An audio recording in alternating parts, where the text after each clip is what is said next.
ಅಧಿಕಾರಕ್ಕೆ ಬಂದಾಗ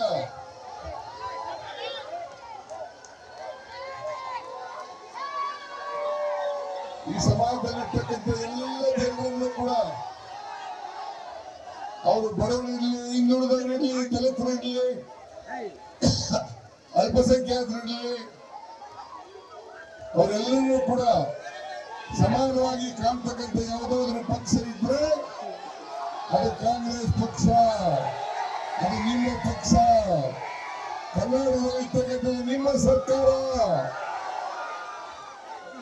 ಯಾರೇ ಏನೇನಾದ್ರೂ ಕೂಡ ಕೇಳಕ್ ಹೋಗಬೇಡಿ,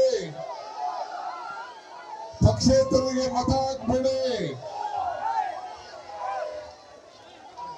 ಇಬ್ರಾಹಿಂ ಅವರು ಅವ್ರ ಮಗನ ಉಣವಣ್ಣದಲ್ಲಿ ಜೆಡಿಎಸ್ ಇಂದ ನಿಲ್ಲಿಸಿದ್ರು. ಪರಿಣಾಮ ಏನಾಯ್ತು? ಸಿಎಂ ಇಬ್ರಾಹಿಂ ಅವರು ಅವ್ರ ಮಗನನ್ನ ಉಣವಣ್ಣದಲ್ಲಿ ನಿಲ್ಲಿಸಿದ್ರು. ಪರಿಣಾಮ ಏನಾಯ್ತು? ಒಟ್ಟಾರೆ ಪರಿಣಾಮ ಬಿಜೆಪಿ ಗೆಲ್ತು. ಬಿಜೆಪಿ ನಿಮ್ಮ ವಿರೋಧಿ, ಬಡವರ ವಿರೋಧಿ, ಹಿಂದುಳಿದವರ ವಿರೋಧಿ, ಅಲ್ಪಸಂಖ್ಯಾತರ ವಿರೋಧಿ, ಮಹಿಳೆಯರ ವಿರೋಧಿ, ಕಾರ್ಮಿಕರ ವಿರೋಧಿ.